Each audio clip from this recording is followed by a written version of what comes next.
My name is Daniel Shue. I am the elected prosecuting attorney for Sebastian County 12th Judicial District.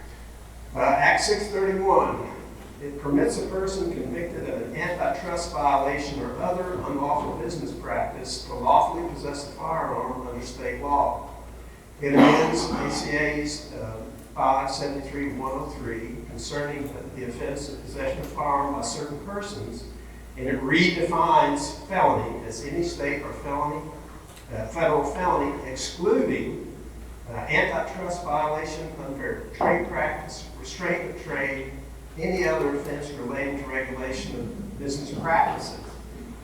And what this act did, it mirrors federal law.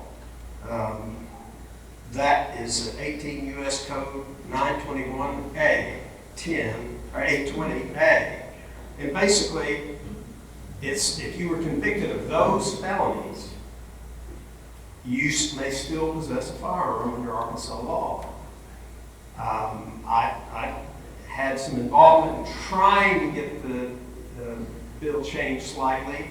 I was not effective in doing that because my concern, and I'll tell you, my concern with this is Joe Bad Guy maybe is threatening somebody.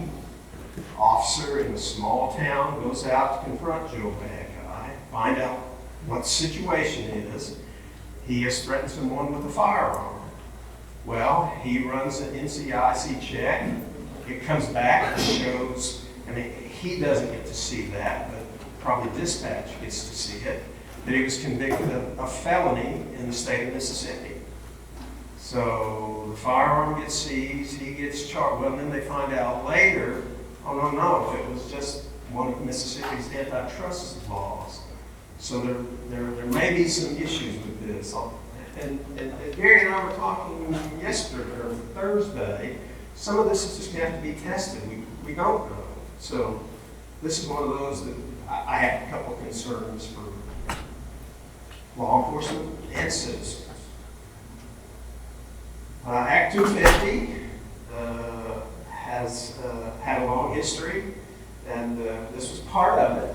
It amends 52606C by stating that a person who uses or threatens to use physical force as otherwise permitted does not have a duty to retreat before using or threatening to use physical force. This is not, we get to deadly physical force, but this is just physical force, lawfully present in any location, not engaged in any criminal activity that gives rise to the use of physical force, and not engaged in furtherance of criminal gang, organization, or enterprise defined under the code. This is simply fisticuffs. This is not deadly force. The same act removes the duty to retreat under 52607, use of deadly force in defense of a person. You are not required to retreat before using deadly physical force. Number one, you're lawfully present at the location where deadly physical force is used.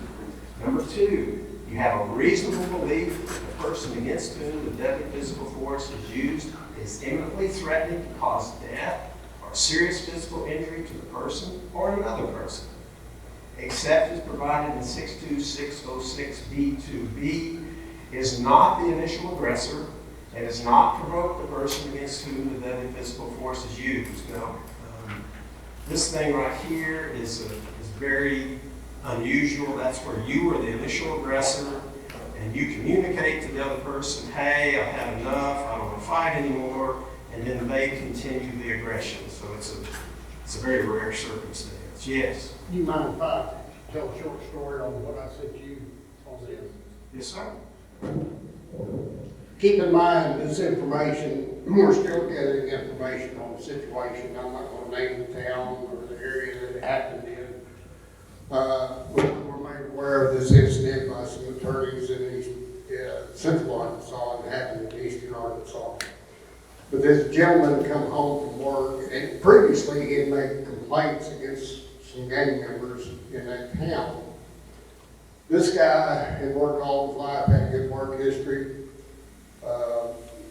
everyday person, had an enhanced license, and but they had a drive-by shooting.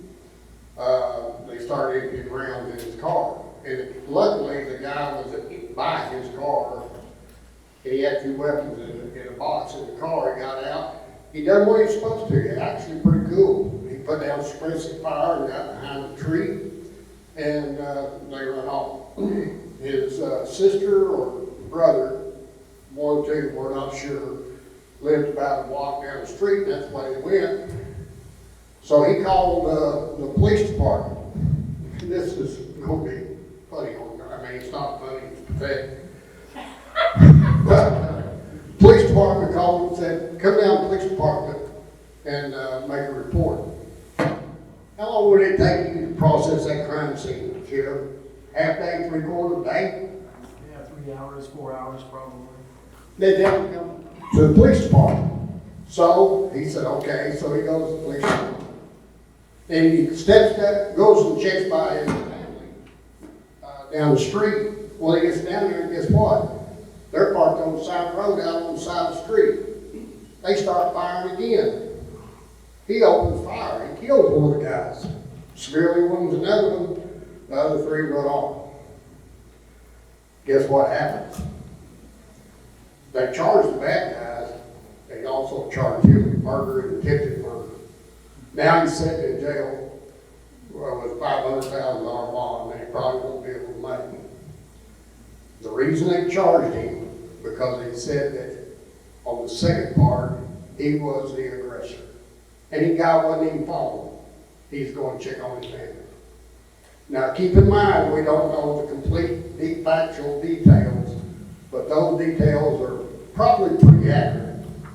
But it goes to show how precarious you can be and get in a deadly situation. Now, under these circumstances that this happened, I know where the prosecutor would stand. But this is the problem we have with this law here, and the reason Governor is talking about against it. It's an unequal application of justice across the state, depending on this man sitting right here. So, I'll All right, going on. Number 4 is not committing a felony offense of possession of a firearm by certain persons. That's ACA Section 573-103. With the firearm used to employ the deadly physical force, unless the person is in the person's dwelling or in the currently surrounding the person's dwelling. Of course, what 4 is the classic Castle Doctrine. So the Castle Doctrine still applies to a felon in possession.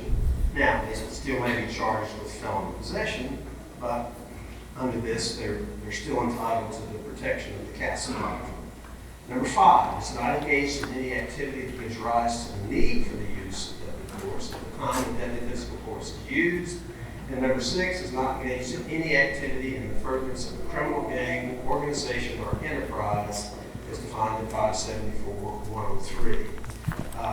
And while we're here, I'd like to talk about Arkansas Code Annotated 5, because a lot of people are, I mean, again, we're going to have to see how this plays out. This is new law. A lot of people are concerned with some of these, especially number 1, is lawfully present. All right, with this statute, write it down, please. It's 52604, choice of evils. It's very much overlooked, even by defense attorneys, and that is conduct is necessary as an emergency measure to avoid an imminent public or private injury, and according to ordinary standards of reasonableness, the desirability and urgency of the avoiding the imminent public or private injury outweighs the injury sought to be prevented by the law prescribing the conduct. At times, you are presented with a choice of evils. Do I violate some city ordinance? Do I violate some statute? But I end up having to defend my life or my family's life. Well, that statute will come into play. And in my mind, the calculus of that is, you've got to protect your life. You've got to protect your life. Does that make sense? Hey, Dave, Yes. quick question about number 1. Yes. This was one of the issues that was in the, that come up. There was an amendment to change it to right to be present versus lawful present. Could you go into that a little bit as to why lawful present was a more acceptable term to the prosecuting attorneys? Well, the only thing there, Representative, was we were almost to this point 2 years ago with the NRA, and that term was agreed upon 2 years ago. It was like it was plowed ground, and again, when you say law enforcement, it ain't just us. It's state police, the Municipal Police Association, and the Sheriff's Association. And it was like, we plowed ground, this is what we've agreed to, and we weren't going back. Law enforcement, it wasn't just the prosecutors, it was all of those agencies. Now, again, let's see how this plays out. And if there are issues, I mean, we're back in 2 years, I don't think there are going to be major issues. God in heaven, I hope there's no major issues. But if there is some fine tuning that needs to occur, I mean, we'll have to look at it again. Does that make sense? Yeah, appreciate it. Thank you. At the expense of a citizen, Pardon? at the possible expense of a I citizen. mean, you heard it. Give me, give me. Understand. Wait, I'm gonna have a question here. Thank you. Now, there are certain places where concealed handgun license holders are told that they cannot have a firearm, but a person who doesn't have a concealed handgun license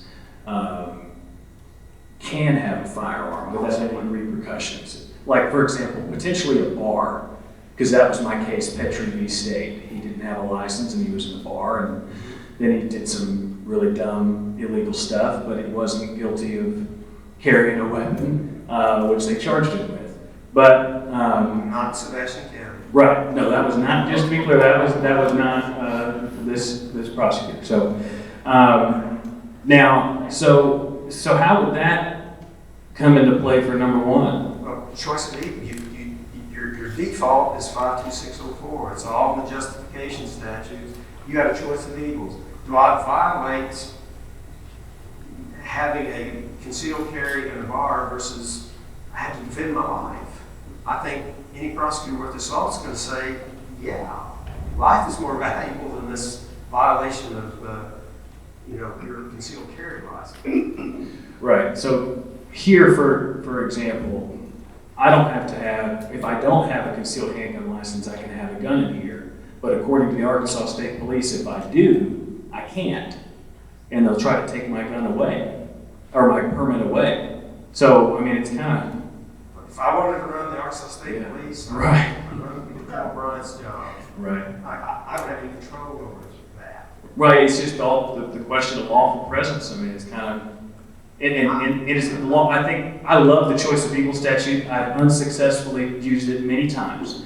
No judge has agreed with my choice of evil defenses so far, but to be fair, those are the facts of those cases. So, but the justification then, that's a defense. That's that I have to raise while I'm sitting in jail, right? Well, and probably need to clarify our terms also. When the police arrest you, you're not charged. And candidly, I've had cases where the police arrest and I don't charge. So, given the facts of this case, you violated the concealed carry permit law and you had to defend your life. I'm saying no, that overrides it. It was a choice of evils you had to make. You shouldn't have done it. Like you said, you shouldn't have done it. But you did it, and then you had to defend your life or your friend's life or your family's life. Life is precious. If any of y'all have a question, get my attention on these issues, because when you leave here, we want you to try to be as educated as you can be and get questions answered. Good questions. Hard ones. All right. Act 956, vehicle/journey definitions are changed. and it amends the code concerning definitions to be used regarding weapons. Journey means a person has left his or her home or the curtilage of his or her home, either on foot, horseback, bicycle, or in an automobile for any purpose or duration. Previously, 746 talked about travel between counties. You know, that's kind of silly. I mean, you can be on a journey, in my opinion, half a mile. And half a mile, you can be on a journey. So, you know, that I agree with that. And I would say on this bill, it was filed on a Thursday and heard before House Judiciary on Tuesday. And the next thing, it says, vehicle means any automobile is considered an extension of a person's home with any protection that conveys. Okay, I have two concerns. One is for law enforcement, and that is 574-106, called simultaneous possession of drugs and firearms. It's for drug dealers who have guns. I mean, a drug dealer with half an ounce of fentanyl is very dangerous. A drug dealer with half an ounce of fentanyl and 9mm is even more dangerous. So when law enforcement is investigating these cases, my advice to them is going to be, you need a search warrant to search the car. So you may be saying to yourself, yeah, that's more rights for the citizen. Now, again, let's add different facts to it. Let's say this is in little bitty Podunk, Arkansas, and the town marshal has probable cause under old law to search your car for a weapon that you're possessing illegally. He thinks you're a convicted felon. We're just going to have to assume probable cause. He will search your car. Well, now the advice is going to be, no, you need a search warrant. So does he let you go? No. He's going to keep you there while he tries to get the search warrant. You could be there for hours. I mean, in Portsmouth, we can probably turn around and search warrants in 2 or 3 hours. Podunk, Arkansas, especially if it's one of those that has multiple counties in the jurisdiction, I mean, it may take a day and a half. So meanwhile, you're inconvenienced. So it has, in effect, we'll see how it plays out. It may have an effect for law enforcement negatively. It may have an effect for citizens, because instead of they search and you go on your way, you sit and they go create an affidavit for a search warrant. And in my office, we draft the affidavit. We have an attorney, a second attorney that reviews the affidavit, and then thirdly, the judge reviews the affidavit. So you get 3 levels of protection before that search warrant goes out, which is good. But again, the time factor for smaller agencies, I think, might become an issue.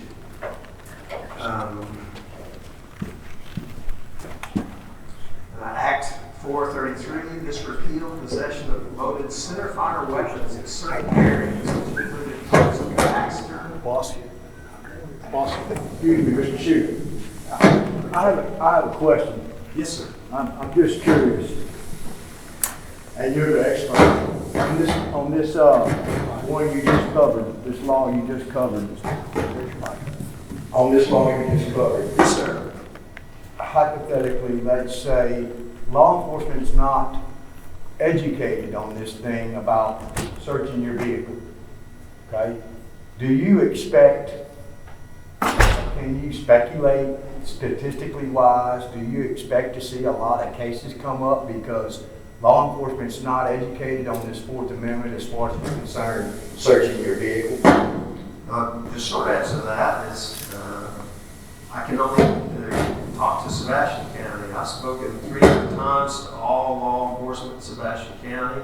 They're aware of this statute. They're aware of this issue. So hopefully in Sebastian County, you don't get that. But as you say, it's a matter of education. And I can say this, I know across the state, each prosecutor tries to get out and get the word out on these issues. But, I mean, your alarm bells need to be going off if you're searching for firearms. So we'll see. I mean, I understand you get that added protection, but again, at 3 o'clock in the morning in Podunk, Arkansas, and then you end up sitting there, 14 hours waiting for them to get the search warrant. They search your vehicle, and it's just like you said, there isn't anything wrong. What have you gained? Now, I may have misunderstood what you said. You get pulled over in Podunk, Arkansas. They want to check your car for weapons or drugs or whatever. You said you have to sit for 4, 5, 6 hours. Now, is that if no ticket has been issued? No. We're not getting into cases where you don't have probable cause. Okay. We're saying, and these there may not be any of these cases. There may not be any. Okay. This would be an unusual circumstance where you have probable cause and you're, frozen. Those cases deal with, the officer has 15 minutes roadside, he gives you a ticket, you're on your way. Okay. Here he looks in, let's say, and sees a Mac 9. Oh my gosh. Let's say he sees 2 of them. He sees No law has been broken that you know of. right. That should be done. But so he has no probable cause. Okay. I guess I'm. But let's say he runs you and you got an antitrust violation felony from the state of Mississippi. Right.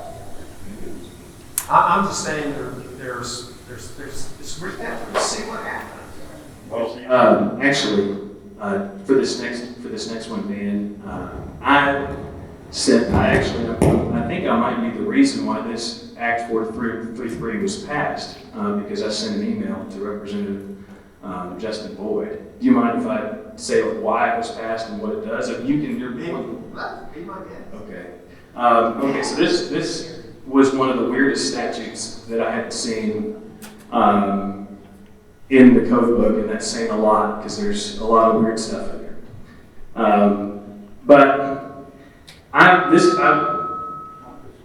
Okay, I'll walk this way. So I was made aware of this because in 2015 or 2016, I represented a firefighter who was living in Bella Vista, Arkansas, and he was a firefighter in like White Horse, Missouri, or White something, Missouri, just over the line.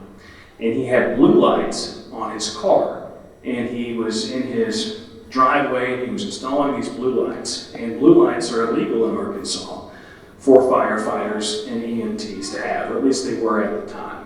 I'm not up on that one.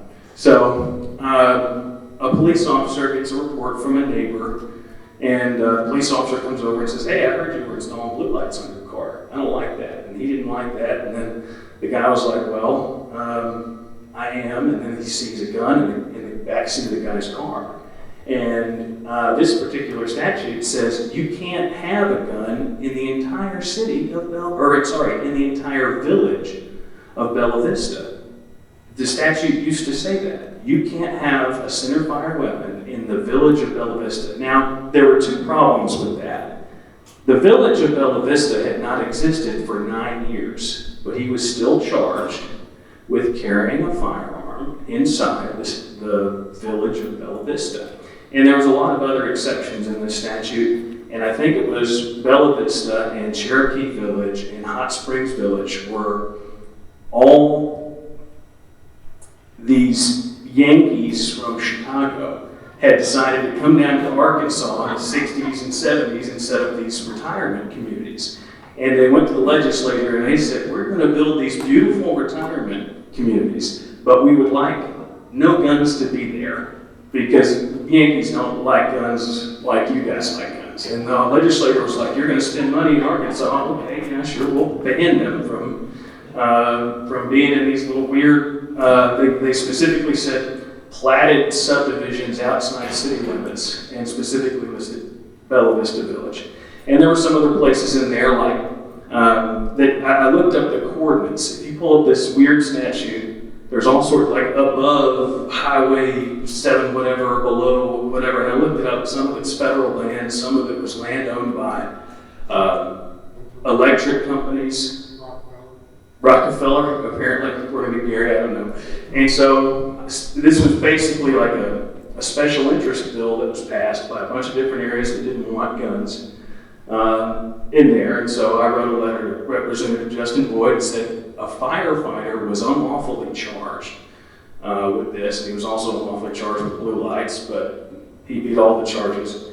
And so we got to get rid of this, and they did. So I'm glad you offered that explanation, because your special legislation is not supposed to occur, yet it does. One of the examples on this statute here was above the Rimrock of Pettigene. So people were violating the law going to Pettigene State Park on St. State Highway. But this was a bonus statute, thanks to Rep. Moore, because it's been a focus of ours for several years. It's just other things kept getting in the way that was a higher priority. So I thank you all.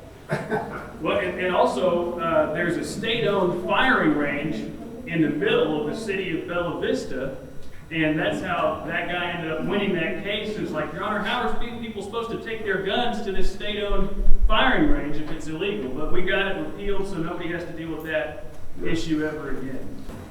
Here are two bills in a row here for guns and cars. The first one is Act 638. Amends ACA 573-122A3 to add that if a person has a concealed carry permit, they can carry in a municipally owned or maintained park or recreation area, except a football, baseball, soccer, or other sports fields, a municipally owned or maintained building, or a leased area to be used for a special event. And then you get Act 693, and it's an act to amend the same statute, 573-122, concerning the definition of facility as it is used with regard to possession of a firearm. Specifically, subsection A4, concerning the definition of facility as is used in regard to the offense of carrying a firearm in publicly owned buildings or facilities, is amended to read as follows. Number 4 is used in this section. Facility used to mean, now does not mean, a municipally owned or maintained park, football field, baseball field, soccer field, other similar municipally owned or maintained recreational structure or property. I think it's really clear what the legislature intended. Under the rules of statutory construction, the last act passed controls. So I think under even one of those, you're fine. You and I talked about this one too. concealed handgun license prohibited places statute is worded not like most people think it is, because it starts off that this does not, having a concealed handgun license, does not authorize a person to carry a concealed handgun into, and then there's a huge list. But luckily, in America, our statutes are not a list of things we're allowed to do. So I personally believe that you're not going to be in violation of the concealed handgun license statute if you're carrying in one of those places. But I will say that's not legal advice, because the Arkansas State Police have a whole booklet that says that they're enforcing it against you and they're taking away concealed handgun permits. And there's a lot of deference given to administrative agencies in interpreting statutes in the courts. But if you read the statute plainly, does not authorize a person to carry into, and then a huge list, okay, I don't have to have authorization to carry anywhere. If you have a list of places I can't carry, great, but that's not what that is. All right, the Arkansas Sovereignty Act of 2021, the veto override saga. It passes, obviously, both houses. It goes to the governor for a signature. He balks. I think the last day of the legislature,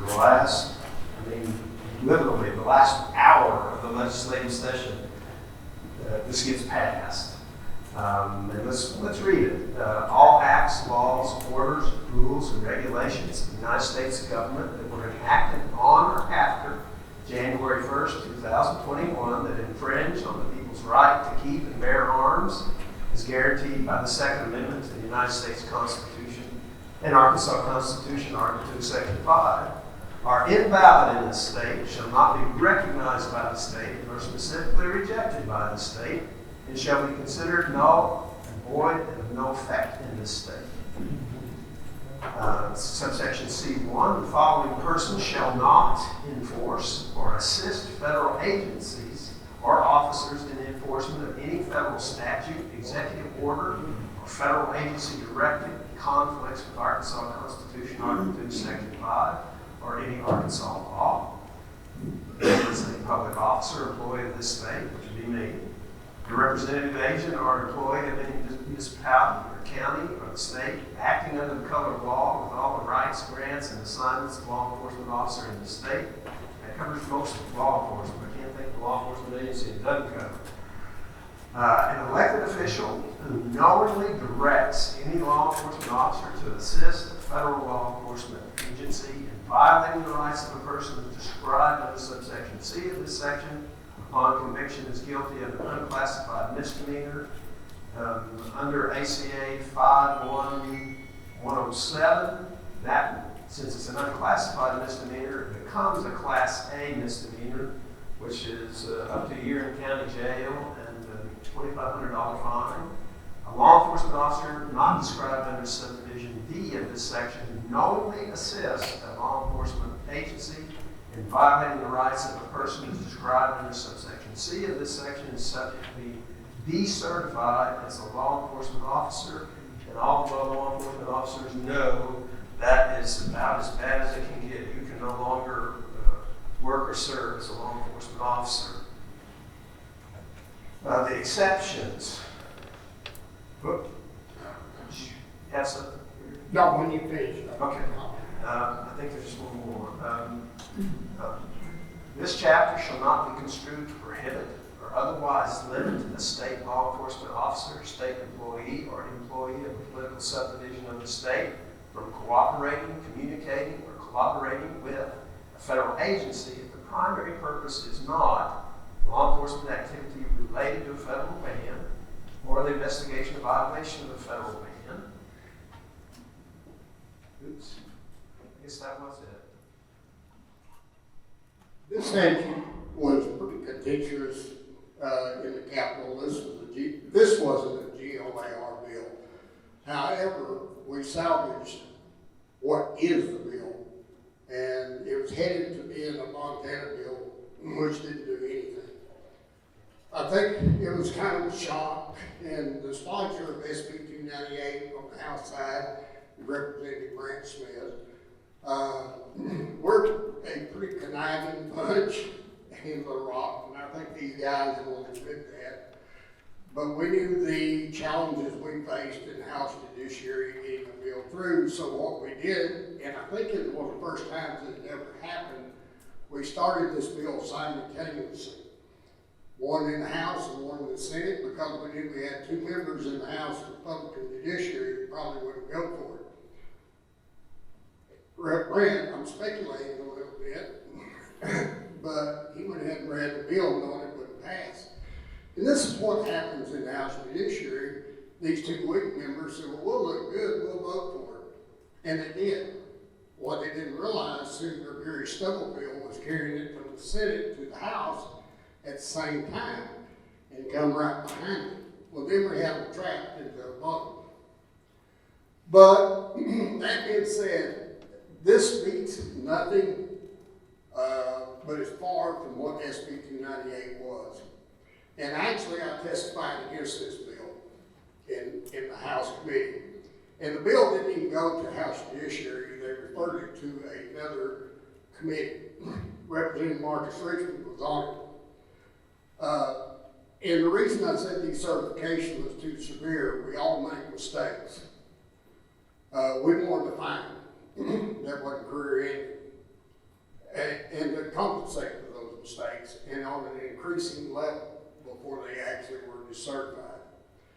But that's not what we got. This is what we got. It's better than nothing.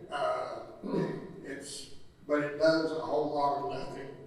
But what it does do, I think it sends a message to law enforcement. It sent a message to me. Do I? Class A misdemeanor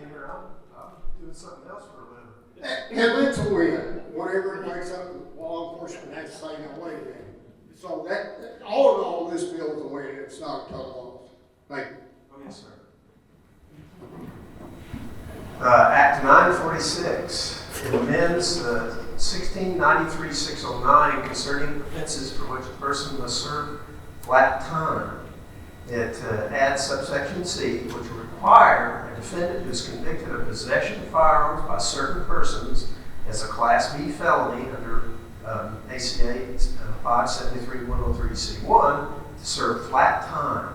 The bill only applies to the following: defendants who have a prior violent felony conviction, that's further defined in the previous statute, where the current possession of a firearm involves the commission of another crime, or the person has previously been convicted of possession of firearms by certain persons.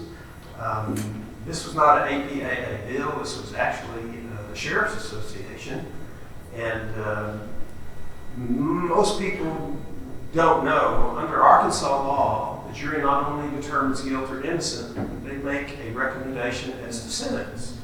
When I started in the prosecutor's office, 11 states had that. Now we're only one of 5 states that have that. I think it's critical. I think it's important we preserve that. And what this flat time tells the jury, there's also, Arkansas has a truth in sentencing law. Thank you, legislature, that jurors are told when the parole eligibility hits. So for these particular crimes, it more closely follows federal law. If you commit a violent felony, or you previously committed a violent felony, and then you commit another felony possession of a firearm charge, you're going to serve every day that the jury gives you. Act 766, it amends 12-15-202 concerning certain persons who may carry a concealed handgun, and it adds a concealed carry handgun may be carried by a current or former district court judge, circuit court judge, Court of Appeals judge, or Arkansas Supreme Court justice who is not otherwise prohibited under federal law from receiving and possessing a firearm, and 2, is not under the influence of or consuming alcohol or other intoxicating or hallucinatory drug or substance. Act 1014, it amends 513-2. Reads as follows: aggravated assault against the first responder. Physical contact involves the use of a deadly weapon or involves the display of a firearm in such a manner that the display of the firearm creates a substantial danger of death or serious physical injury to another person. That is defined otherwise in Arkansas law as brandishing the firearm. But of course, for aggravated assault, it's got to be loaded. It's got to be capable of causing death. An unloaded firearm, unless they beat you to death with it, it's not going to cause death. But instead of being a Class D felony, this makes it a Class C felony. Act 710, I want you to notice that that act is before the judges. The judges, like our addition to the law, so they followed suit. And that is, if you're a retired prosecuting attorney, you may also have concealed carry your handgun, certified law enforcement officer, retired law enforcement officer, prosecuting attorney, deputy prosecuting attorney, designated by the prosecuting attorney, retired prosecuting attorney, retired deputy prosecuting attorney, designated by the prosecuting attorney, carrying concealed handgun under this section is not subject to the prohibitions and limitations of 573-306. An act to allow a public school or public school district offer a hunting safety course as part of its curriculum. It amends the code 616-1. If there's a hunter safety course, a public school or public school district that offers a hunting safety course under this section may use an operable firearm as part of the hunting safety course. It seems sad that we have to do that, but we have to do that. DOL supports this statute, but I reached out to the sponsor and I said it's political pandering. Schools can already do that. And I asked them to look at shall instead of may. Words matter. Act 948 amends 12-15-202 and an act permitting an emergency medical technician to possess and carry a concealed handgun without a license to carry a concealed handgun while on duty. I'm on the board of enforcement EMS. I know Tim Hearn very much encouraged our legislators to pass this. It's, again, it's sad, but we have EMTs that are attacked all over the country. You know, thank the good Lord, not here, but in case it happens, this law is in play. Would you say that law is kind of redundant? Well, certainly. I mean, the fact of the matter is, you care. And I said that many years ago. Anyway, we digress. Act 809, it creates 11.5.117, an act concerning possession or storage of a person's firearm. The person leaves his or her firearm inside his or her car in his or her employer's parking lot. The private employer shall not prohibit an employee from transporting or storing a legally owned firearm in an employee's motor vehicle in the private employee's parking lot when the firearm is, number one, lawfully possessed, and two, stored out of sight inside the locked private motor vehicle. You want to comment on that one? We had an individual that had a good job with Georgia Pacific, about a $200,000 a year job that's getting close to retirement. This statute, of course, this is trying to improve on the old statute. The guy lost his job, lost his retirement. But what happened, he was out on the trains, his vehicle caught fire, burned up, and they found the weapon in the statute. We spoke out against this bill, because while we push the right to carry wherever, everywhere, it's private property. And you get into private property rights issues. Arkansas is a right to work state. They fire you for anything. So I don't see that the statute really, it may help, but it don't solve the problem. What's your thought? Well, again, I'm not an employment lawyer. I'm not going to a liquor store, come see me. When I buy a liquor store, I don't have a clue. The Interstate Firearms Protection Act, it's an act to permit the United States government to regulate the manufacture, assembly, and trade of firearms and ammunition within the borders of Arkansas. The regulation of intrastate commerce is vested in the states under the 9th and 10th Amendments to the United States Constitution.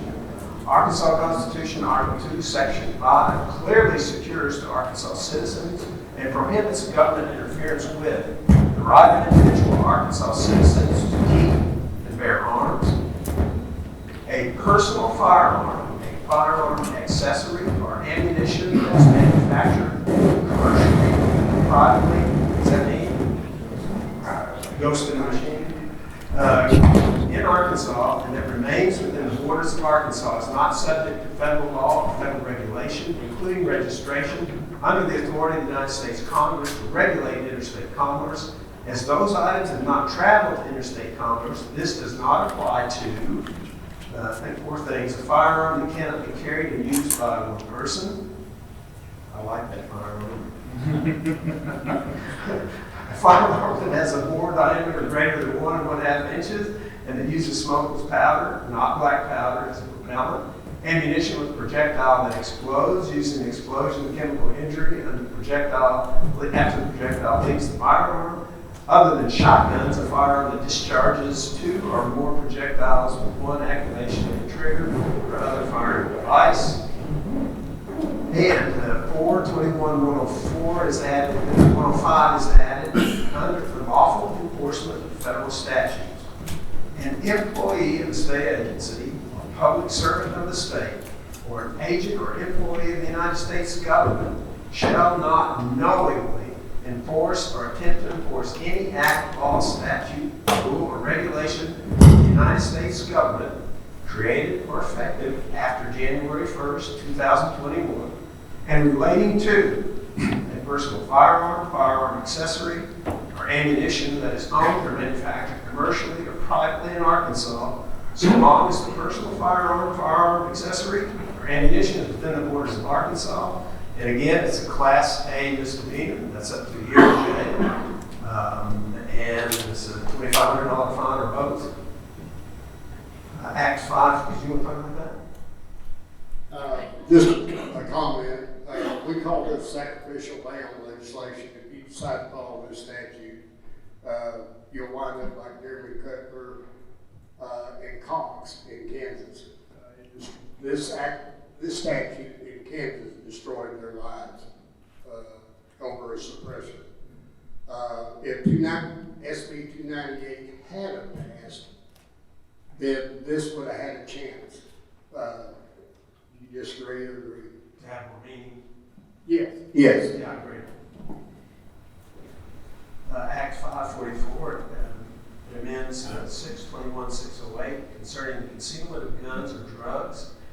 If a school official discovers a gun or other firearm in any school-owned property assigned to the use of an identifiable student, that student shall be expelled for 1 year. Previously it said not less than 1 year.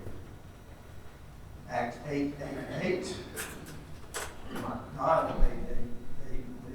An act concerning the fees for a license to carry a concealed handgun and to waive fees for military veterans and active United States military personnel. The non-refundable fee for concealed carry license is $50 for all, $25 for all people 65 years or older, and $0 for military veterans or active United States military personnel. Act 1024, an act concerning places where persons may possess and carry a concealed handgun with a concealed carry license. It amends 573-306, 18A1. Any place of discretion of the person or entity exercising control over the physical location of the place by placing the entrance to the place. That's my place. And a written notice clearly readable at a distance of not less than 10 feet that states that carrying a handgun is prohibited, means no firearm can be brought on the premises. 4, subsection A4, states that any licensee entering a private home shall notify the occupant that the licensee is carrying a concealed handgun. And I try to boil it down to gravy here. It's a place owned, controlled, or operated by city, town, or county. Licensee has an enhanced carry, and the place is not a courtroom, public school, DCC, or DCPC, or where alcohol is sold or consumed. Now, 306 that they're talking about there is dealing with enhanced carry. Am I correct? Yes. And those city meetings and things of that nature. And that's the reason you see us putting out, the enhanced really doesn't do what you think it does, because this statute here, there's ways that the city municipality can go in and restrict the carry.